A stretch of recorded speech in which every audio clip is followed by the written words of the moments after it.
So I want us to just start immediately, so that we sleep early. By around 10, there, we should actually be through what you are supposed to cover today. So I remember actually telling you in the topic of formation of companies, then of course you should actually be able to understand what is actually formation of companies. I said sometimes formation of companies is known as actually promotion of a company. And in this regard, I told you you should actually be able to know who is a promoter of a company and what are the duties of a promoter of a company. So of course, we say that promoter of a company is any person who is actually involved in the process of actually having to set up a company as a going concern. When you talk about a going concern, we basically mean that this particular company should actually be able to exist for the foreseeable future. Among the duties, we say that a promoter of a company will actually be able to maybe propose what will be the name of the company. So this company is actually forming. What will be the name of the company? Will it be called Safaricom? Will it be called Equity? Will it be called XYZ company? Then, of course, they'll actually be able to propose what will be the registered office of the company. Where will this particular company's office be located? Will it actually be in Nakuru? Will it actually be in Bungoma? Will it actually be maybe in Kakamega? Will it actually maybe be in Mombasa? And at which building, which floor, which office? So it actually basically also suggests the registered office of the company. Then, of course, we said the promoter will actually also prepare what are known as constitutive documents for the formation of the company. For example, in this case, we said he'll likely be able to prepare what is known as a memorandum of association and an articles of association. So I said a memorandum is basically a document that will actually basically try to talk more about the company to the outside world.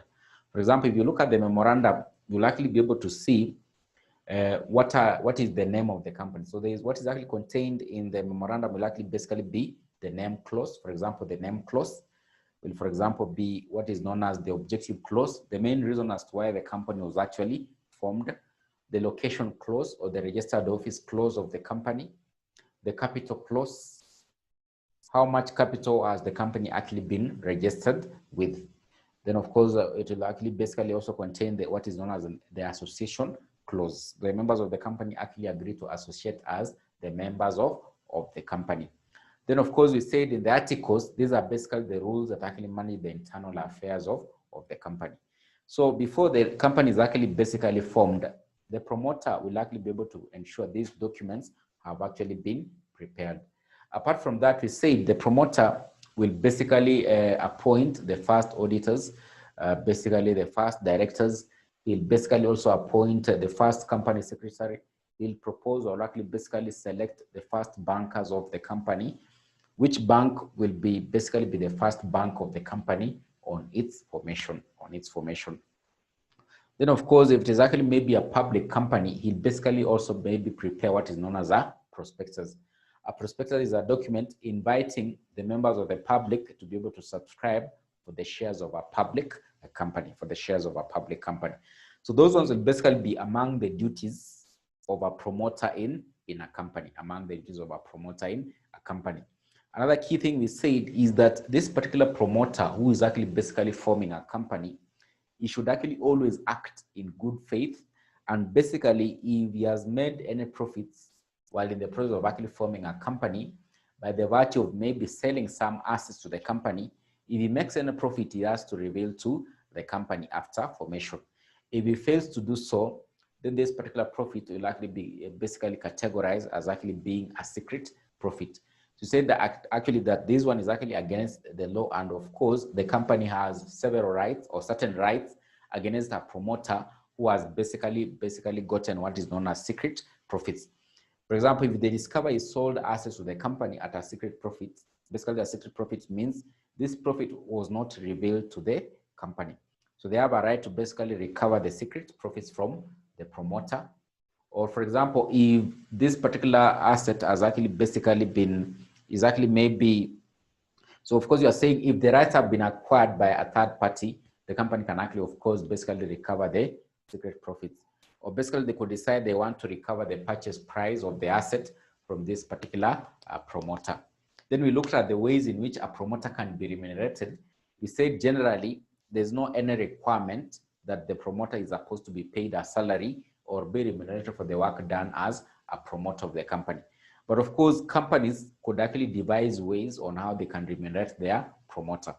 For example, they could actually decide to appoint him among the first directors of the company. So that could be a way in which they're remunerating this particular promoter. Or they could actually maybe decide that they are going actually to allow him basically to get free shares in the company, or maybe get shares at a price that is actually basically very lower, or at a discounted price. Or maybe they could actually maybe decide they're going to allow him to sell assets to the company at a profit. But of course, we are saying, of course, he has to reveal the profit. If he fails to do so, it will be taken as actually being a secret profit. Or maybe they could actually maybe decide that, for example, if it is a public company and is actually basically prepared a prospectus on behalf of the company and sold some shares, they could actually give him a commission on shares sold in that particular public company. Or maybe they could decide after formation, they enter into a formal contract that this particular promoter be remunerated. So those are actually some of the ways through which a promoter can actually be remunerated. Then of course, we looked at something known as pre-incorporation contracts. Pre-incorporation contracts. Pre-incorporation contracts. We said basically these are contracts entered into by the promoter before the company is actually incorporated. And I told you basically a company will be seen as actually having been incorporated when it is actually issued with a certificate of incorporation, a certificate of incorporation.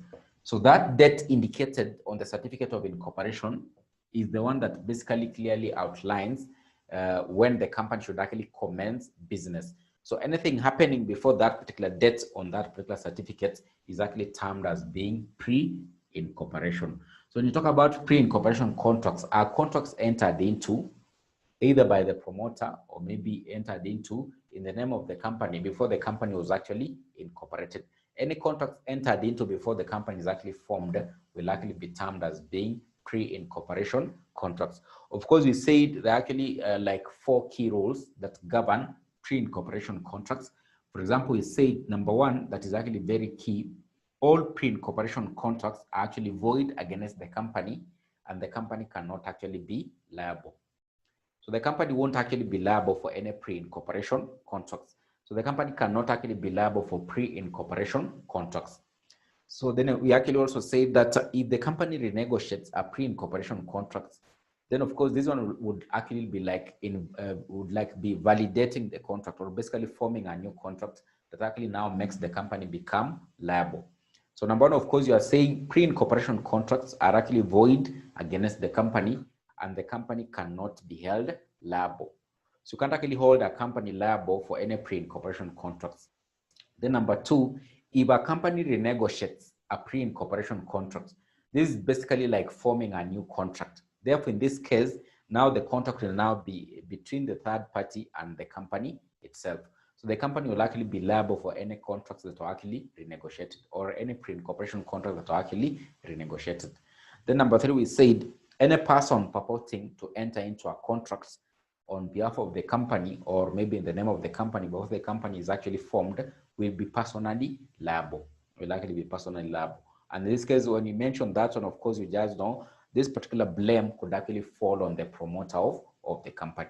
It could actually fall on the promoter of the company, because it's the one who is most likely to enter into contracts before the company is actually formed. Then the last one, of course, you said the company cannot actually enforce a contract entered into before it was actually incorporated. So I think when you talk about that, then maybe I can just share something, because there are case laws. There are case laws here and there. There are case laws I want you to see. I want you to see them.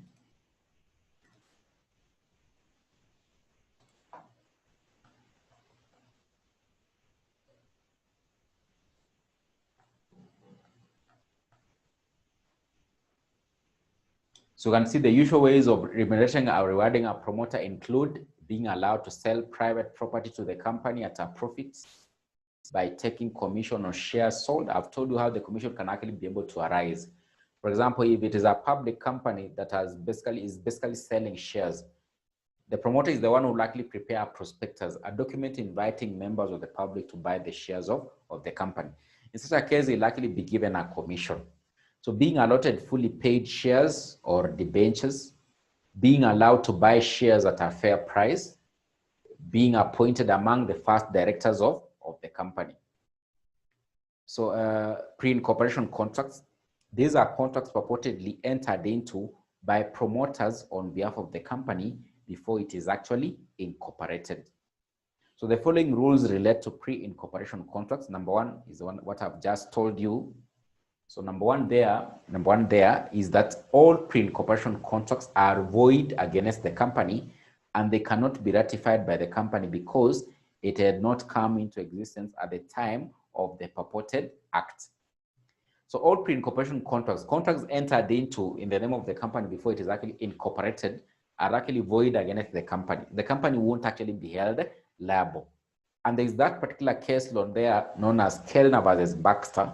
You can see what it actually talks about. A company was being formed to buy goods from Mr. Kellner.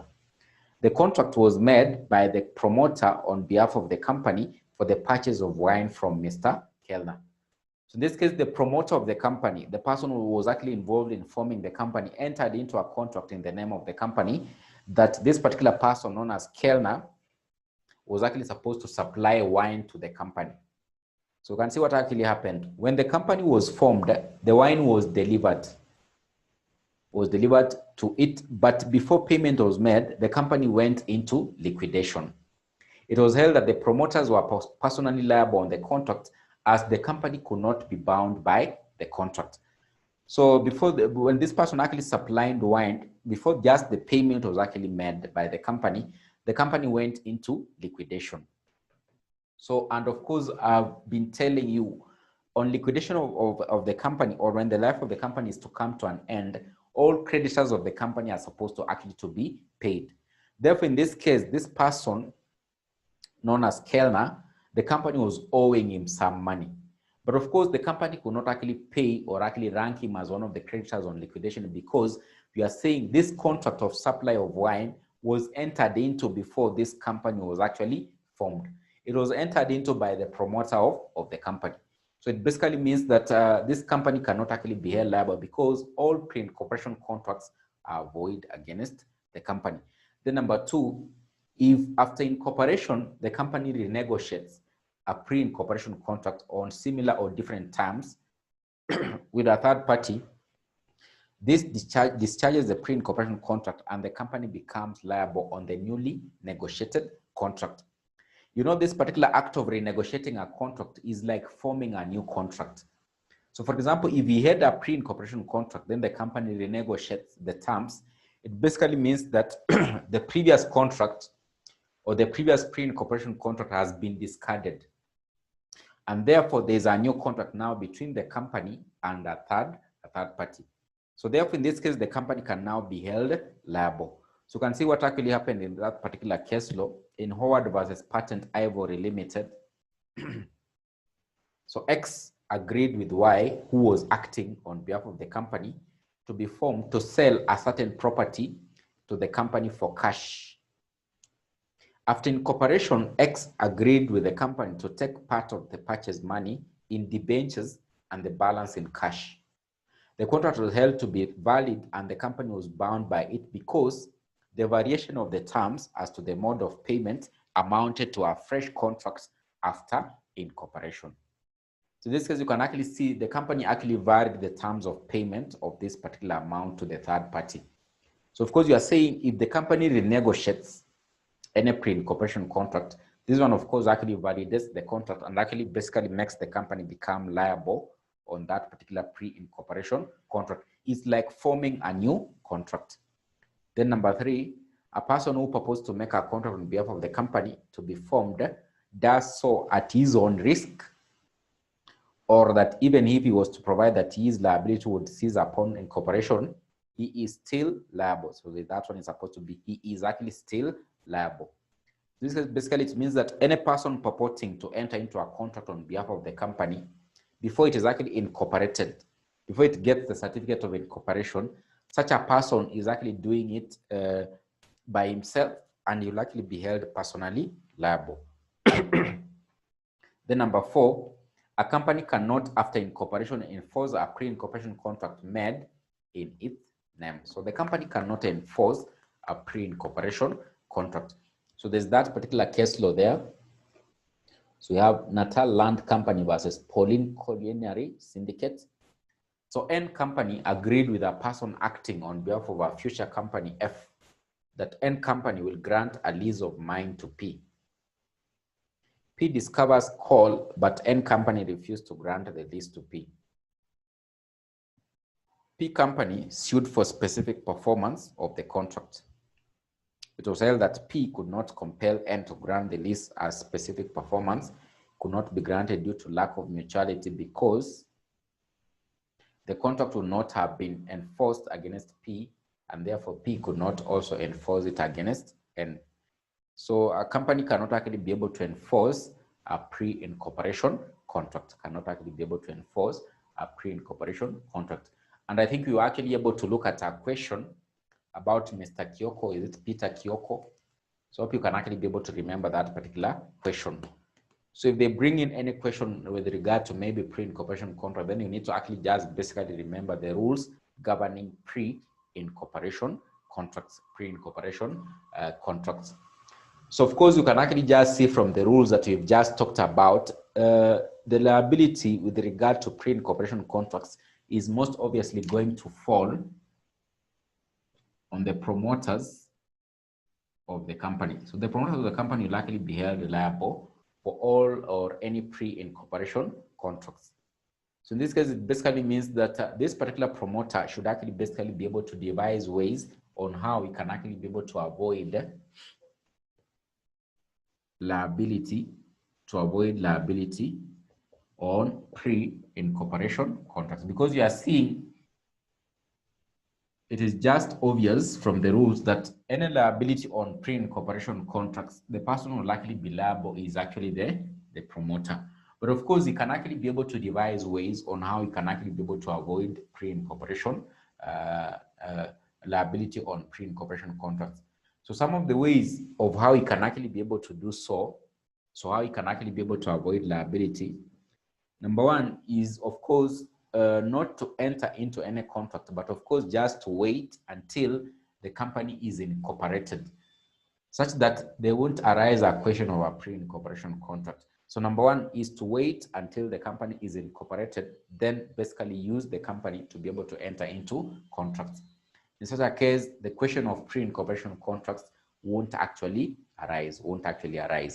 Then number 2, he could decide he buys off an off-shelf company, a company that has already been incorporated, then decides to contract with it. Just change the formation of the company, or basically ownership of the company, and basically now decide to basically enter into contracts with that particular company. When you talk about an off-shelf company, is a company that has already been incorporated by someone else, but maybe is not actually basically using the company or maybe trading with the company. So you decide as a promoter, instead of having to undergo all the processes, I just change the ownership of the company and now start contracting with the company. So you can actually decide maybe to buy an off-shelf company, a company that is actually already in existence, then just buy it and now decide to basically just start contracting with the company. Another one is he could agree with a third party if the company fails, or basically if the company fails to affirm or basically ratify the contract, then he won't actually be held personally liable. So he basically just agrees with a third party. This is a pre-incorporation contract. If the company fails to ratify it on formation or after formation, then of course don't blame me as the promoter of the company. So in the agreement or in the contract, he puts a clause that I won't actually be held personally liable in case the company fails to ratify this particular contract. So number 3, we are saying just agree with the third party that he won't actually be personally liable if the company fails to ratify or actually approve the pre-incorporation contract, contract. Another one he could actually be able to devise, or a way he could devise to avoid this particular liability, is to enter into what is known as provisional contracts subject to approval by the company,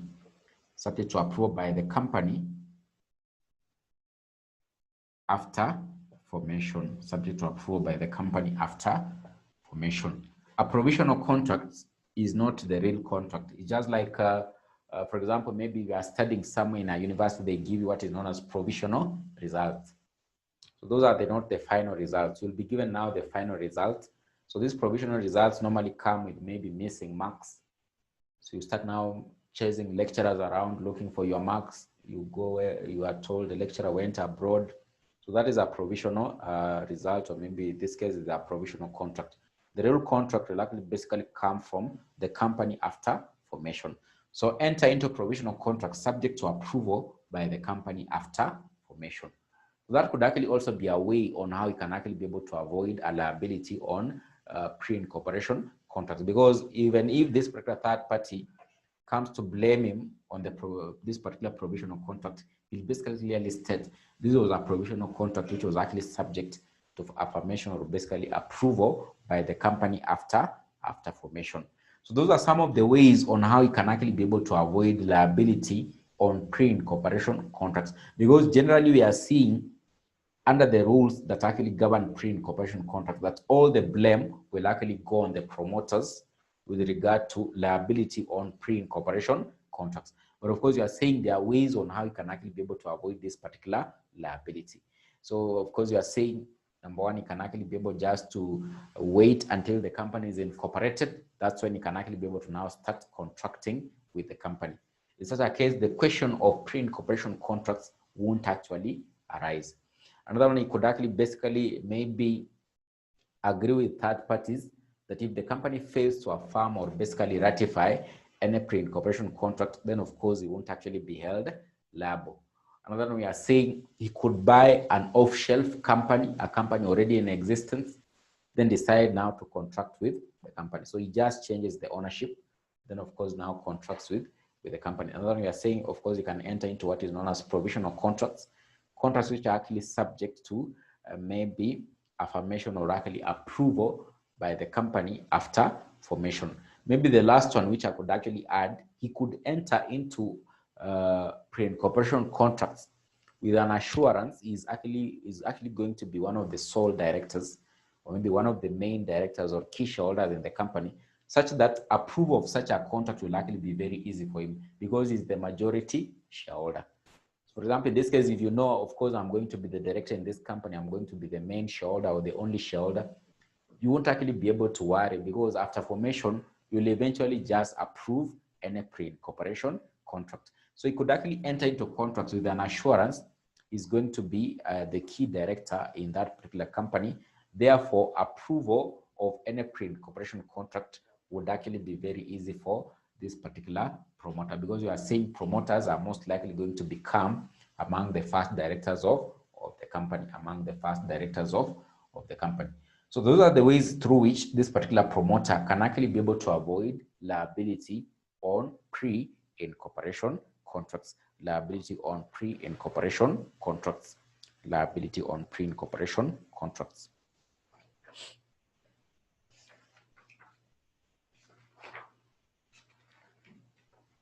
So I think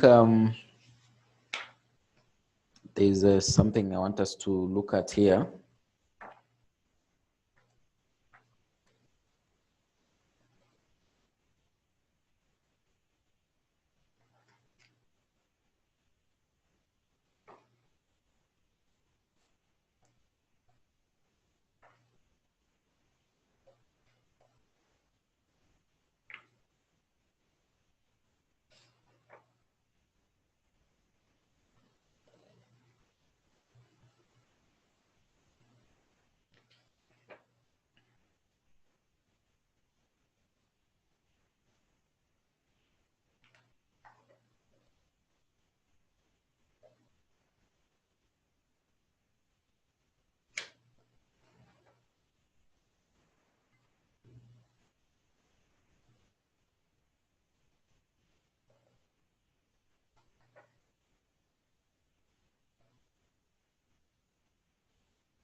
can look at this particular question.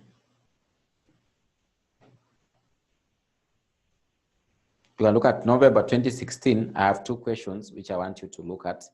November 2016, question 2A and B. November 2016, question 2A and B.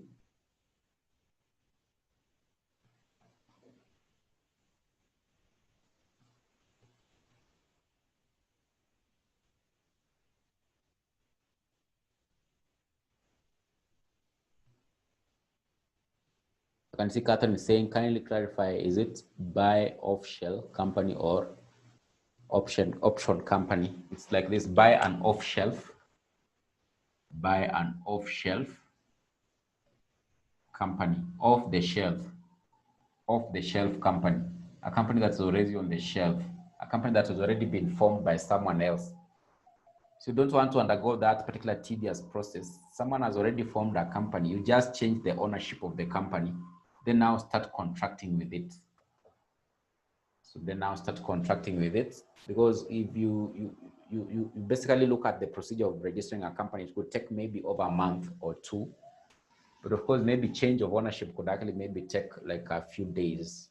So of course, you can get an off-shelf company that has already been registered by someone else. You just buy it. Maybe it's not trading with the company. So it's an off-shelf, like this, off-the-shelf, off-shelf company. Buy an off-shelf company. So I want you to look at these particular two questions, November 2016, question 2A and B. Then look at also May 2016, question 3B. So I hope you've gotten them. I've said November 2016. Have you gotten the questions? November 2016, question 2A and B. Highlight that one. Then also highlight this one. May 2016, question 3B. May 2016, question 3B. So I don't know if you've gotten the question. Collins, have you gotten the question? Collins, Helen, have you gotten the question? November 2016, question 2A and B. Then May 2016, question 3B. So I can see you are saying yes, yes, yes, yes. Even email that says yes. So I want you to just to take like 1 minute and just try to comprehend the question, 1 or 2 minutes. Then we look at them together before we start looking at the procedure of registering a company. And in this case, we shall actually all be interested with Kenya, procedure of registering a company in Kenya. So like 2 minutes, you just try to comprehend those particular two questions. Then we look at them together. Then we start the procedure of registering a company.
I think we can look at it together. We can look at it together. You can see that one for November 2016, question 2A and B.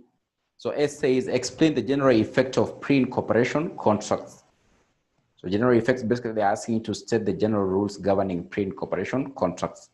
So if you just summarize them and actually put them there, you'll actually score your marks. So we are saying all pre-incorporation contracts are void against the company. Then the number 2 point, you are saying if the company renegotiates a pre-incorporation contract, this basically validates the contract. Then number 3, of course, you are saying any person who proposed to enter into a contract on behalf of the company will be personally liable. Then number 4, the last one, you're saying the company cannot actually enforce a pre-incorporation contract. So if you just summarize them, you'll actually basically score your marks. Then number B, discuss how a promoter might overcome the liability of pre-incorporation contracts. So that is what we've just looked at. So I've told you, number 1, he can actually basically incorporate the company first before he starts to contract with the company. In such a case, the question of pre-incorporation contracts won't arise. The number 2, he can actually basically enter into provisional contracts subject to affirmation or actually approval by the company after formation. Number 3, he can buy an off-shelf company, then actually contract with that particular off-shelf company, a company already in existence. Then after that, basically contract with the company.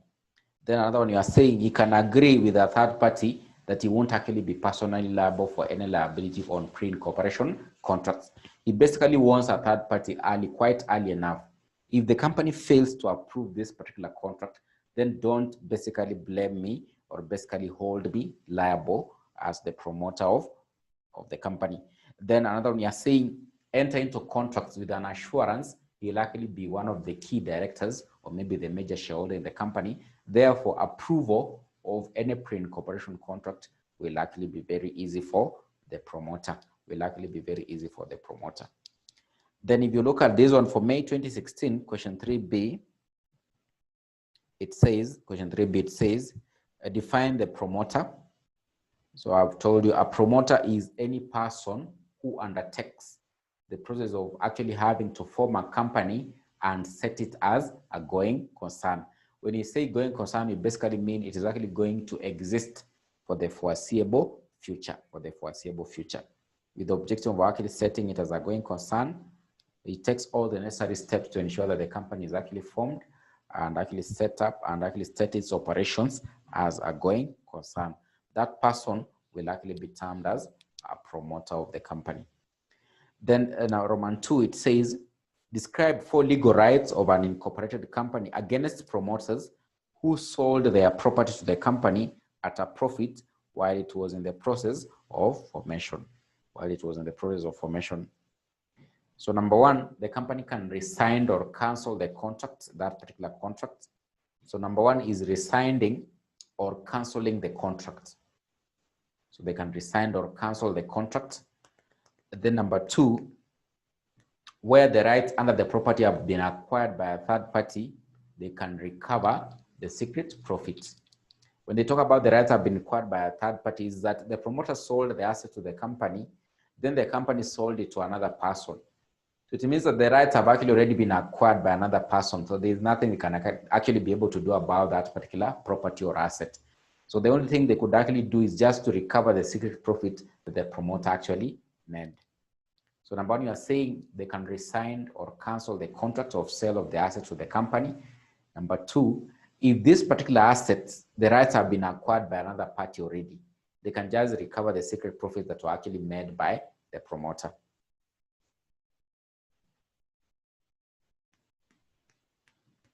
Then number 3, what they can actually be able to do, number 3, if they can actually be able to prove there was actually fraud, damages can be recovered from the promoter. So in case there's actually any fraudulent activity that was actually involved in the sale of the assets to the company, if they can prove there was actually fraud, then they can recover any damages or losses that incurred as a result of the fraud from the promoter. So in case they can prove any fraud, they can basically recover any damages from the promoter. Then the last one, the promoter can be liable for breach of his fiduciary duties. The promoter can be liable for breach of his fiduciary duties. So for breach of his fiduciary duties, for breach of his fiduciary duties.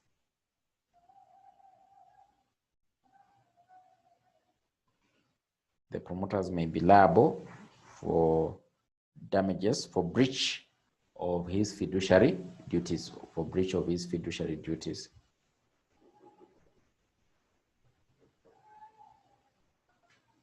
So that's how basically you could have actually been able to handle those particular questions, So I want us to look at the procedure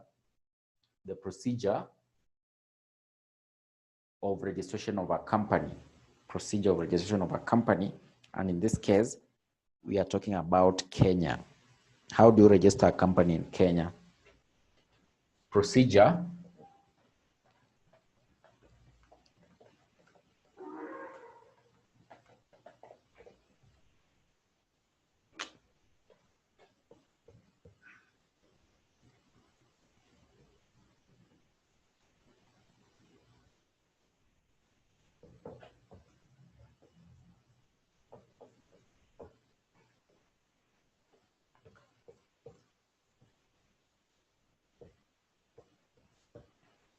So the first thing that you'll likely be able to do is known as name search.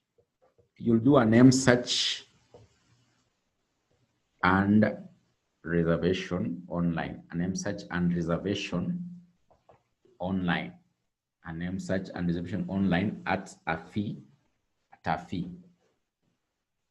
that's the first thing you'll likely be able to do. So basically think of a name that you think will likely be the best for your company. So maybe you want to name it as Helen and Daughters. You want to name it as maybe Collins and Sons. So you think of a name, then you go online on eCitizen. So that is the platform online that you'll likely be able to go there. You look for a place for business registration. You do what is known as name search and reservation online at a fee. You'll be charged a fee. I think it's nowadays it's actually maybe, is it 150 shillings? I don't know. It's 150, I think 150. So you pay a prescribed fee for name search and reservation. So what basically they likely be able to do is basically now to check if that is the appropriate name that you can actually be able to register with your company. Then they, of course, they likely reserve it for a period of 30 days. They likely reserve it for a period of 30 days. So you can just say the proposed name will be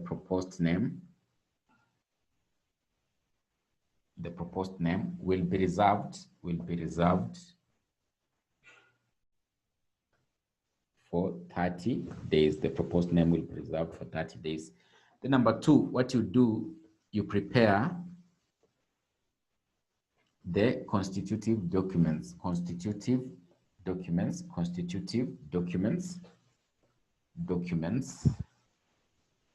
i.e. the memorandum of association and articles of association. The memorandum of association and articles of association. So one thing you basically discover about the memorandum, so what I need to basically elaborate about the memorandum and articles is that these particular documents were actually very important before the Companies Act of 2015. You know, basically the Companies Act of 2015 actually basically came into place to make some of the reasons as to why it was actually approved is to make it easier for companies to be formed in Kenya, such that the intention was companies be formed and maybe they do business with the government. Like the youth can actually be able to form companies. For example, you see that they basically reduced the age for, like, for example, for the directors. Previously, it was that for you to be a director in a company, you must have actually attained the age of 21 years. So they reduced it to 18 years. For example, in this case, previously, these particular documents, they were supposed to be prepared by a lawyer. So you go to a lawyer, he prepares for you a memorandum and articles of association. So because the memorandum, I've told you, it basically has clauses or actually paragraphs that talk more about the company to the outside world. Articles, basically, of course, these are actually rules for internal management of the company. So there are rules for the internal management of the company. Rules for internal management of the company. So in this case, it basically means that previously, before the Companies Act of 2015 came into effect in 2015, of course, these documents you had to go to a lawyer to prepare for you. Your rules of internal management were supposed to be prepared by a lawyer. Then, of course, he actually also prepares for you a memorandum of association. But normally, what normally used to happen, they just used to do what is known as copy pasting and just changing names of the company. Then they just submit to the register of companies. So after the enactment of the Act of 2015, or the Companies Act of 2015, this particular document, memorandum, was basically replaced by certain forms that you'll likely be able to fill online and be able to submit to the register of companies, and it basically actually approve the registration of your company. So you don't have to go to a lawyer to basically prepare for you a memorandum of association. So since the enactment of the Act in 2015, this particular memorandum of association has actually been replaced by forms. So for example, in this case, the memorandum is represented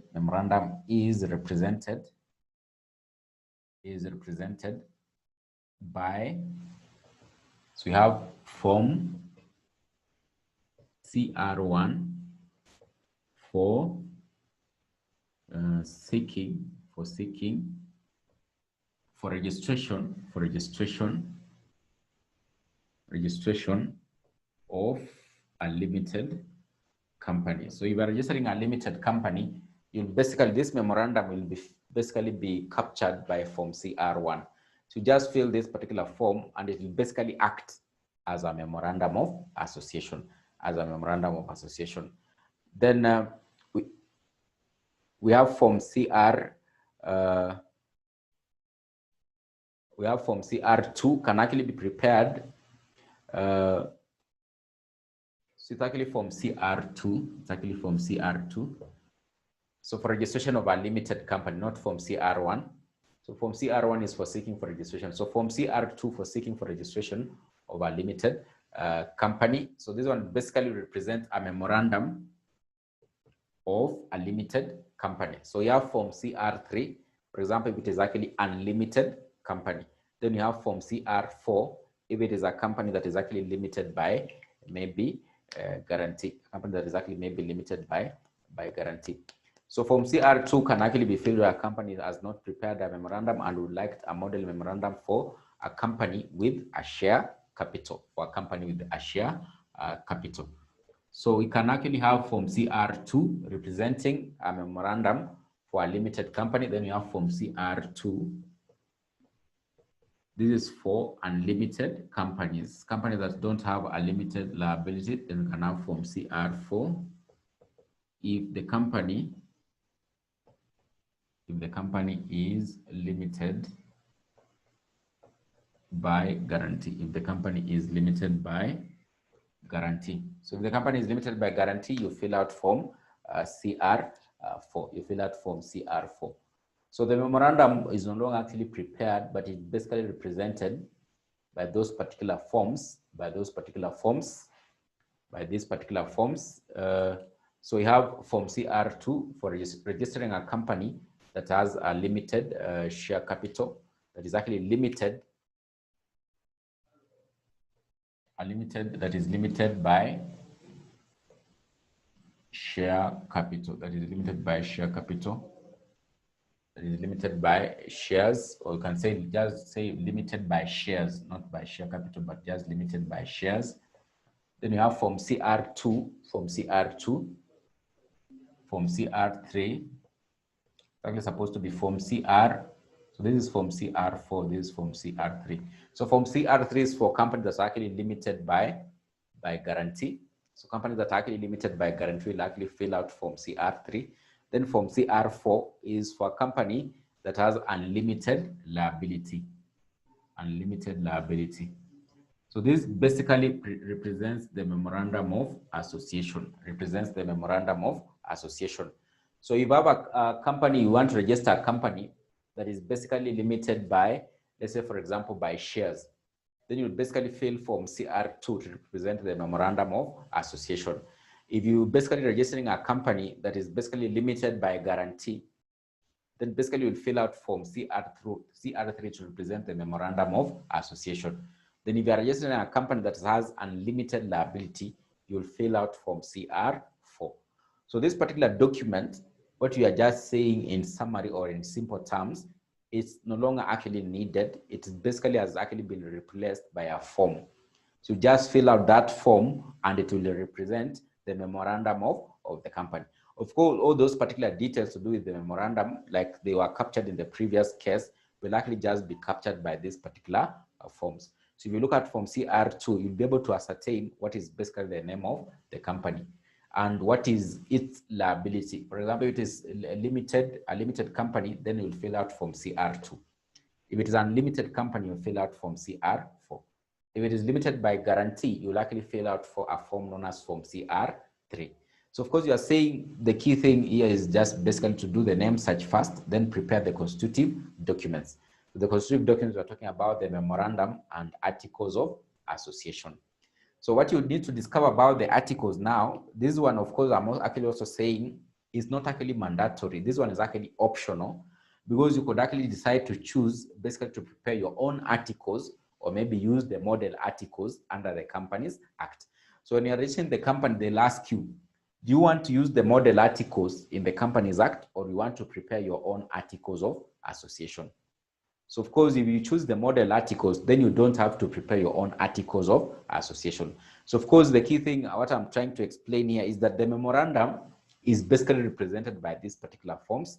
The articles is optional. So for the articles of association, it's optional to choose, either the model articles, to choose either the model articles,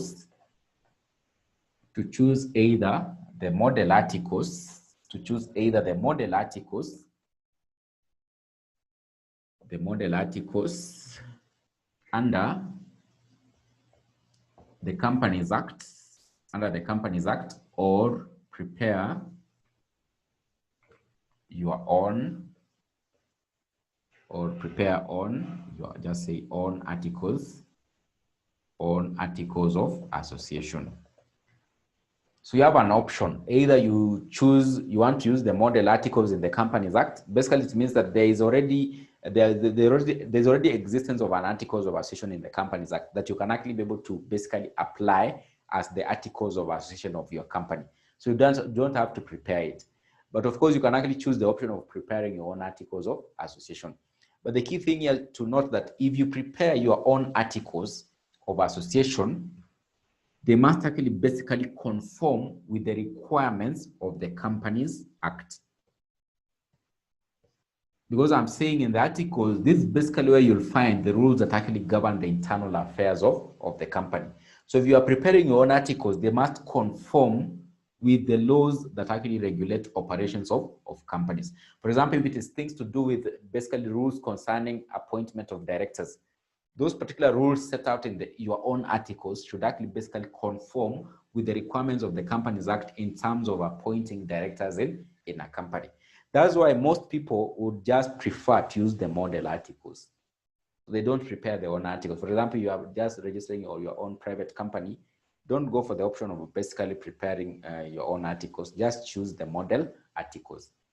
So maybe those companies that have big operations or maybe several things they have to cover, that's when they can actually be able now to prepare their own articles of association. But most people just prefer to basically choose the model articles already in existence in the Companies Act. Because even if you prepare your own articles, those particular rules that you are setting out in your own articles must conform with the requirements of the Companies Act. And maybe you're a person who doesn't actually maybe understand the law, you can't actually be able to read the Companies Act and prepare your own articles, because this one you'll just be forced to go to a lawyer to prepare for you. So he could actually charge you the preparation of the articles. So you just opt, maybe just use the model articles already in existence under the Companies Act. So you're saying basically the articles, you have an option, either to use the model articles or maybe prepare your own articles of association. So that is actually a very key step that you have to ensure you have actually been able to cover.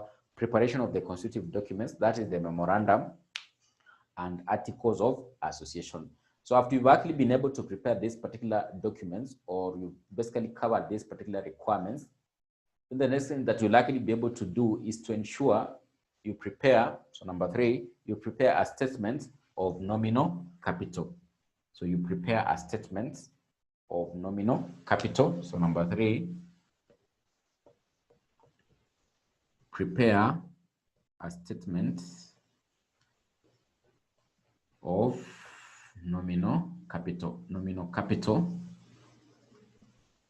which will be revenue stamped, depending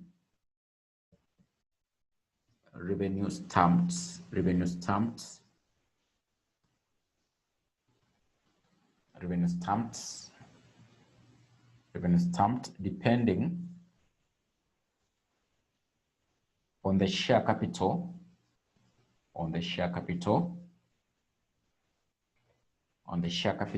with which the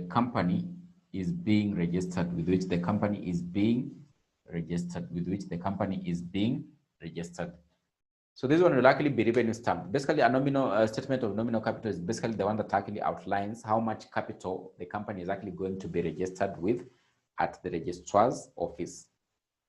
So basically, of course, it will likely be revenue stamped. What it means, you will pay stamp duty on the share capital that you're actually registering your company with. For example, if you are choosing your company is actually going to be registered with a share capital, for example, of maybe 1 million. So there's a stamp duty you pay. There's a fee you pay known as a stamp duty to the Kenya Revenue Authority. So that stamp duty depends with the share capital with which you are registering your company. So the higher you go, the higher the stamp duty. For example, if you choose 1 million, another one chooses 5 million as the share capital with which the company is registered with, that one of 5 million will likely pay a higher stamp duty. He'll pay a higher fee than the one who is actually registering his company at 1 million. So the higher you go, the higher the stamp duty that you'll likely be able to pay with regards to the share capital with which you are registering your company. So it basically means that you prepare a statement of nominal capital, which will be revenue stamped depending on how much share capital you are registering your company with. So I'm telling you that stamp duty will actually depend on with the share capital. If you go higher, then the stamp duty will likely be a bit higher. Then, of course, after preparing this particular statement of nominal capital, then basically you prepare or basically fill out form. You can say fill out form CR8, fill out form CR8, fill out form CR8, fill out form CR8. So form CR8 is another form that you'll likely be able to fill out, capturing the details of the directors of the company. So fill out form CR8. So fill out number 4, fill out form CR8, fill out form CR8 as notice of residential address of directors, as notice of residential address, as notice of residential address of directors, address of directors, as notice of residential address of directors. So there's another form that you are supposed to fill, known as form CR8. This one will actually basically capture what is the residential address of the directors of the company. For example, if it is us forming the company, it basically capture what is the residential address of Helen, what is the residential address of maybe Alex, what is the residential address of maybe Job. So it likely capture all our residential addresses. So this particular form will basically indicate what are the residential addresses of the directors of the company. So it says basically maybe like a male that stays in a place known as maybe Runda at this particular street. This is his house. So that is what is actually captured under form CR8. So it says maybe someone else stays in maybe Donholm at an apartment known as by this name. So it captures the residential address of the directors. Captures the residential address of the directors. Then another one is basically what you likely do is basically to fill out. What you likely do is basically to fill out form seeking for registration of the company registration of the company, fill out form seeking registration of the company, and attach all the above documents, all the above documents that we've actually been able to mention, all those forms we've mentioned above, all the above documents together with,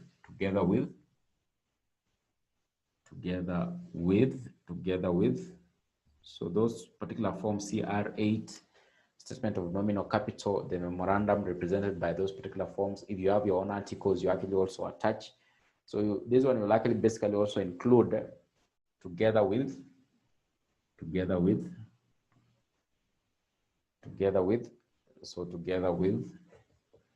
you have the pins of the directors, IDs of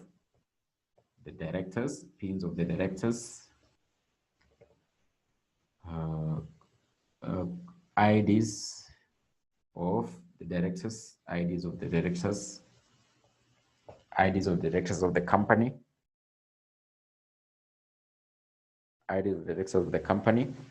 passport size photos of the directors, passport size photos of the directors, passport size photos of the directors, and the last one, notice of location of the registered office of the company, notice of location of the registered office of the company, notice of location of the registered office of the company. So basically fill out a form seeking for registration of the company and attach all the above documents that mentioned from CR8, the memorandum, the articles, statement of nominal capital. Then together with that, also attach the pins of the directors, KRA pins of the directors, copies of IDs of the directors, passport size photos of the directors, notice of location of the registered office of the company. So likely also attach that one. Then what you'll likely do after you've basically gotten all these particular documents, what you just do is to, you can say, number 6, submit the application to the registrar,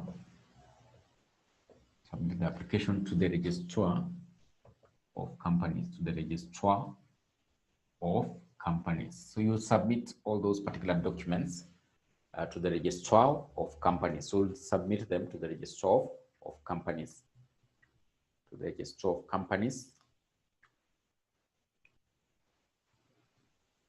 Then the last thing that will likely happen, if the registrar is satisfied that all requirements have been met, if the registrar is satisfied that all requirements have been met,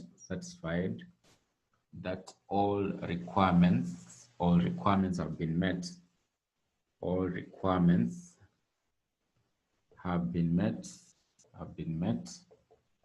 he will issue a certificate of incorporation. He will issue a certificate of incorporation. He will issue a certificate of incorporation.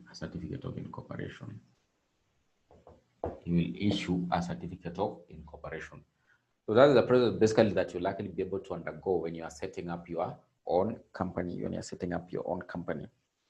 So you basically prepare all those requirements, submit to the registrar. Then if the registrar is actually satisfied that you've met all the requirements, he'll basically give you what is known as a certificate of incorporation. So this particular certificate of incorporation will likely contain the name of the company. So it likely contain certificate of incorporation containing, so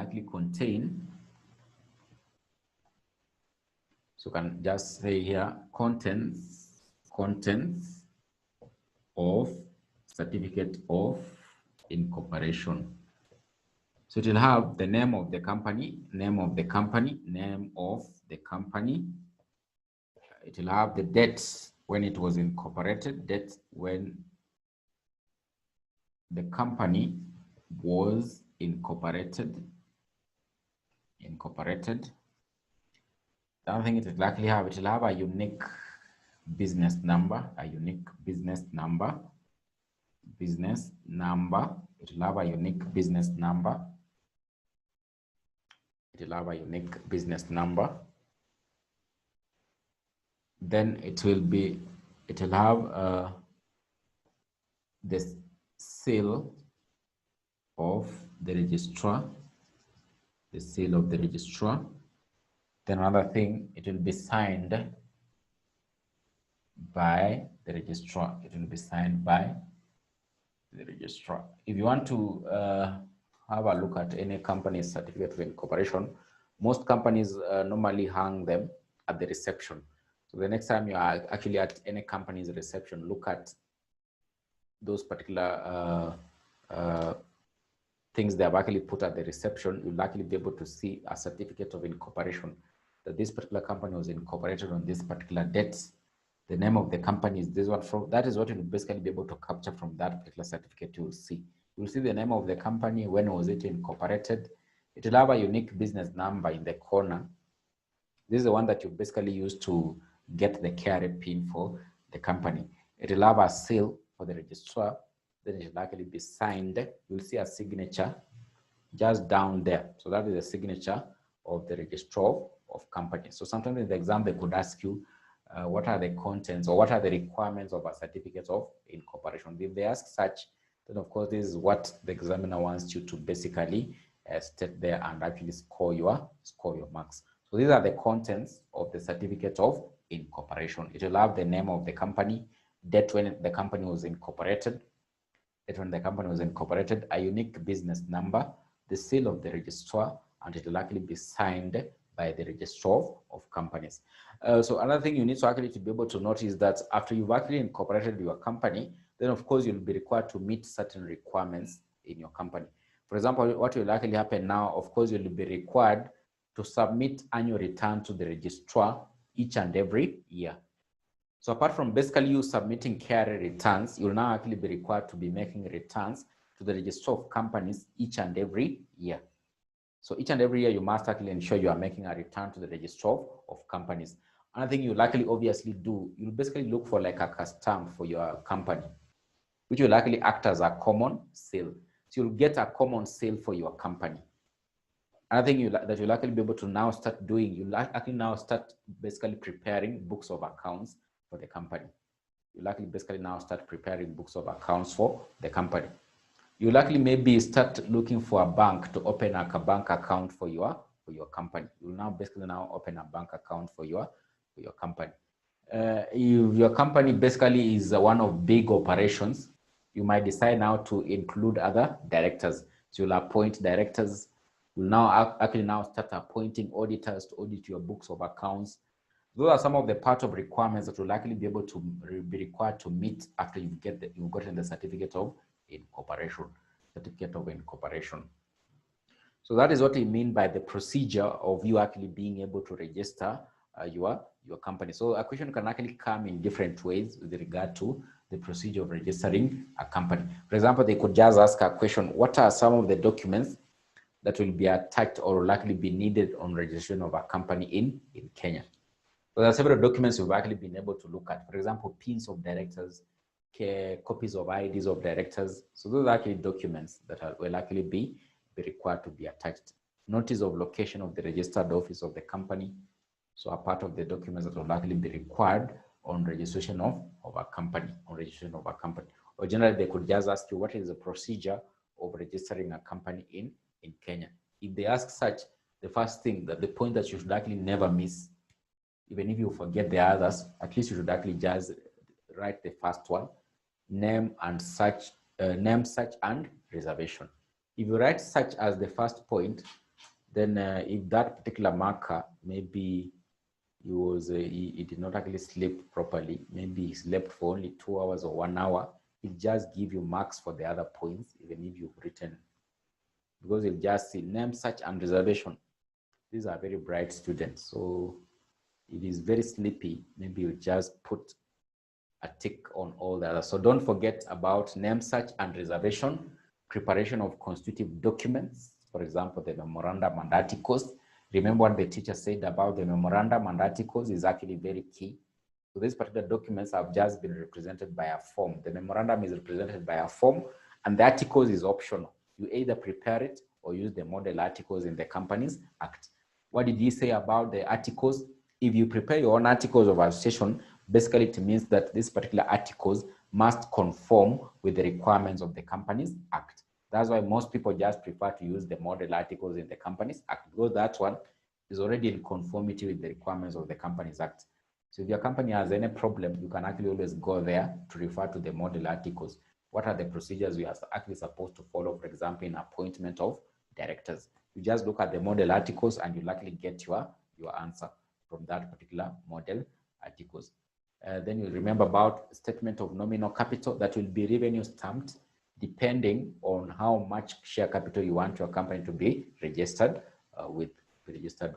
Form CR8, that is actually very important to indicate the residential address. Exactly where does actually Helen stay? What is his residence? It will likely be indicated on Form CR8. Form CR8. Then after you've prepared all those particular documents, then of course you fill out a form, say, for registration of your company, and ensure you've actually attached the details of the directors in terms of documentation. For example, their KRA pins, their copies of IDs, their passport size photos. So they must actually be attached when actually seeking for registration of a company. If the registrar looks at your documents and is actually satisfied that this person is actually very serious and he wants his company to be registered, then of course you would have actually met all the requirements. Therefore, he'll go ahead and actually give you what is known as a certificate of incorporation. So basically, what it means that this particular certificate of incorporation will actually contain the name of your company, the date when your company was actually formed. It will be signed by the registrar just to approve that it's actually a valid certificate of incorporation. It will have a unique business number. It will have a unique business number. It will have a unique business number. So one thing you have to note is that that date that is actually indicated on the certificate of incorporation is actually very key. It's actually very important, and it actually doesn't matter even when the registrar actually signed the certificate. Even if he signed it after maybe 4 days, and you actually commence business on the date indicated on the certificate of incorporation, that business that you're actually doing will actually still be concluded as actually being valid. So maybe registrar alisahau kusign your certificate akachelewa like in 4 days. So unaenda kwa ofisi yao na kuambia that you wait for the registrar to sign, but your company has actually already been given a certificate. So it basically means that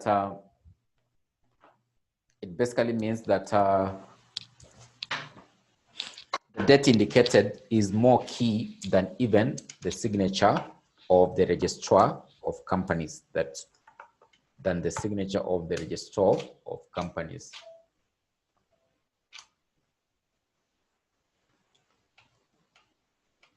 So that one is actually basically explained by, there's a famous case law known as the Jubilee Cotton Mills, whereby the registrar inadvertently did not actually sign the certificate on the date it was actually incorporated. So this particular company went ahead and actually floated some shares.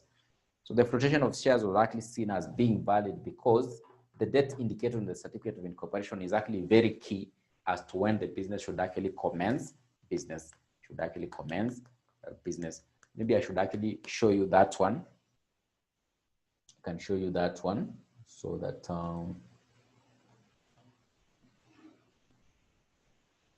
I can show you that one before we see what to do next. So you can see that one there, conclusiveness of a certificate of incorporation. You can see what they are saying there. Once the certificate of incorporation is issued by the registrar, it shall be conclusive evidence that the requirements of the Act in respect of registration and matters precedent have been complied with, and the association is a company authorized to be registered under the Act, and nothing is required to be inquired as to the regularity or otherwise of prior procedures of incorporation.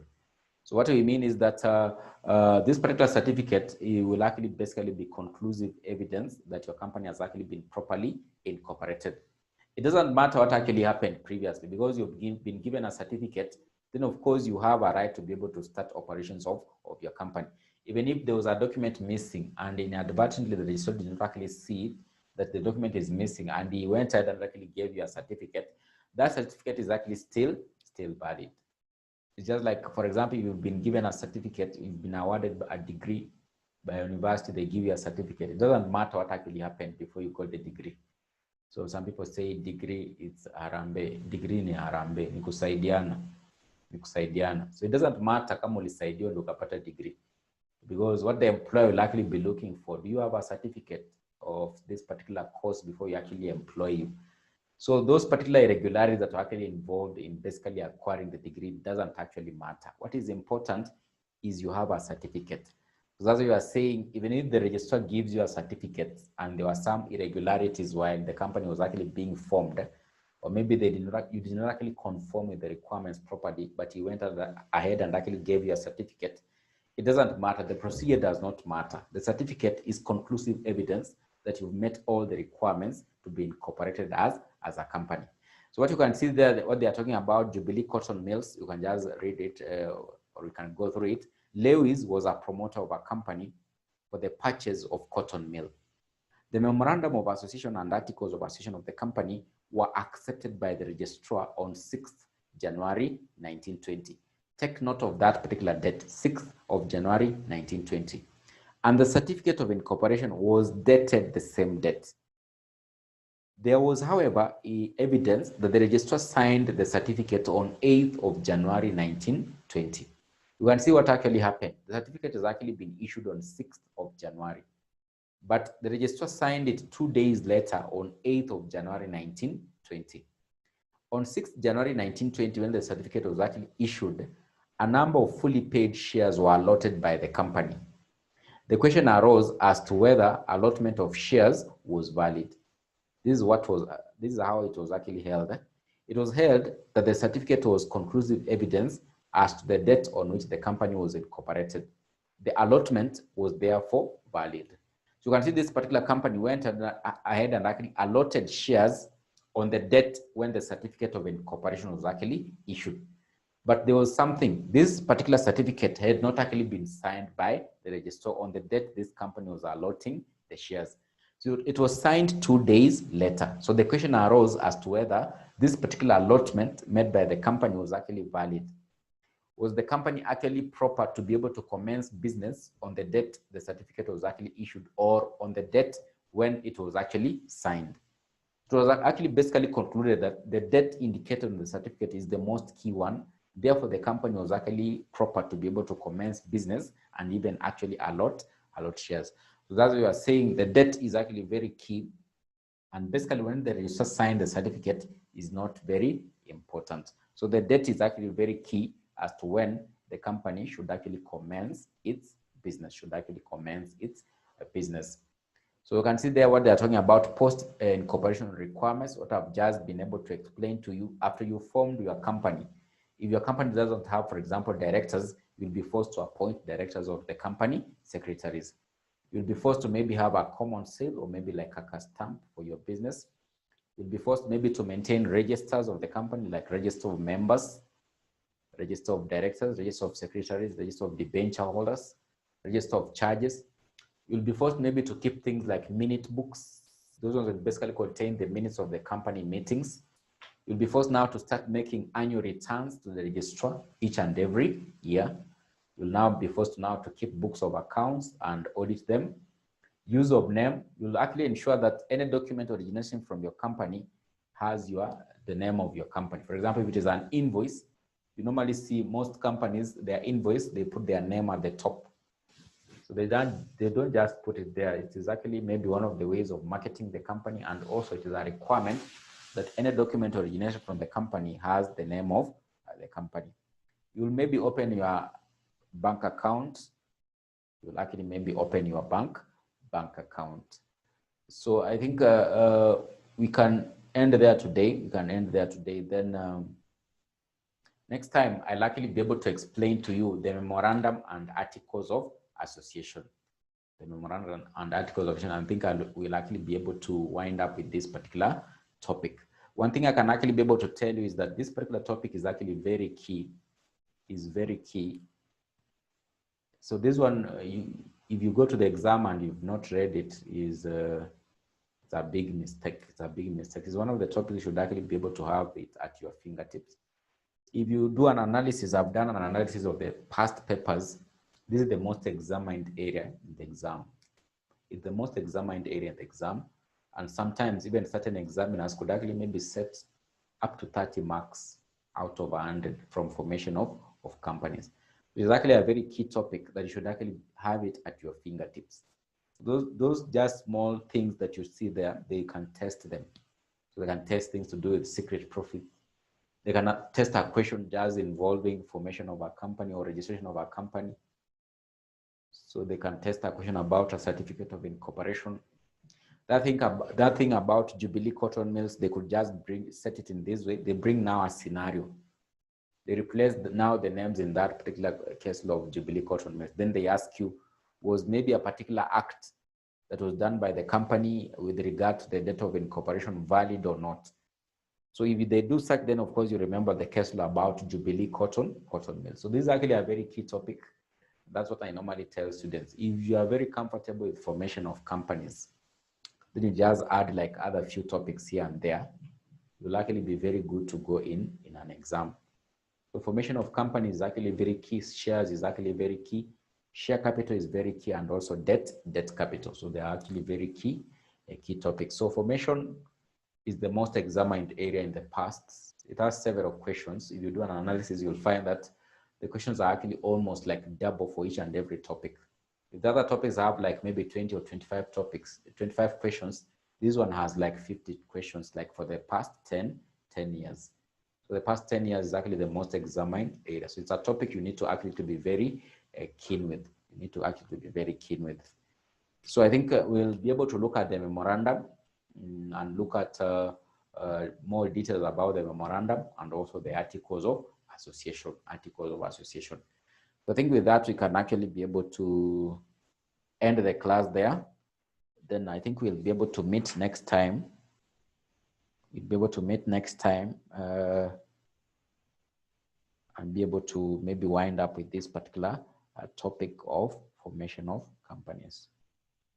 Formation of companies, but of course I can give you a question just to think about.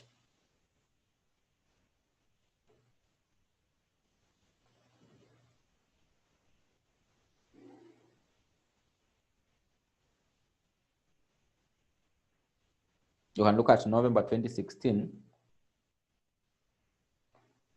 November 2016.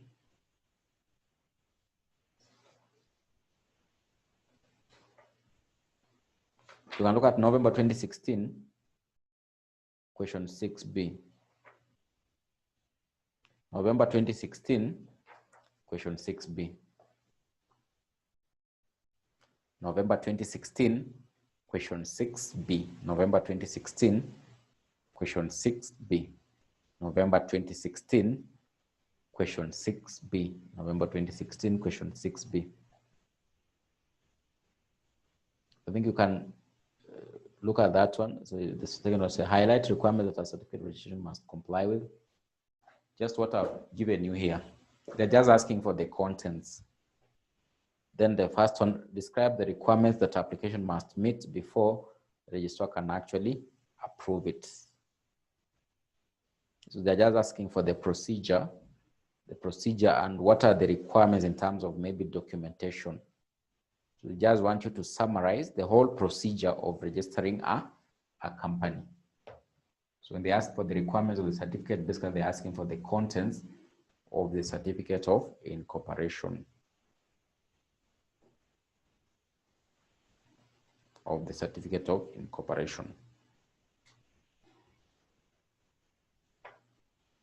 I think we can end there. So unless you have a burning question, you can actually ask. Then I think we'll meet next time. Otherwise, you guys can have a good night, and we'll meet next time. So unless you have a question, we can have like an allowance of 1 minute. You do so, or maybe we meet next time.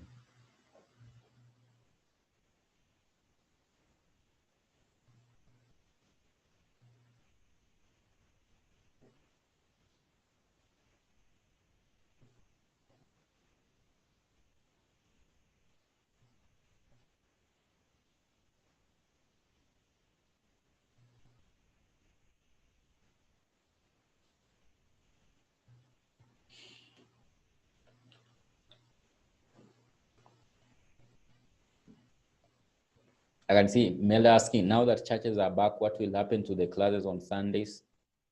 We'll see what we'll do. We'll be able to do. We might move them. We might move them.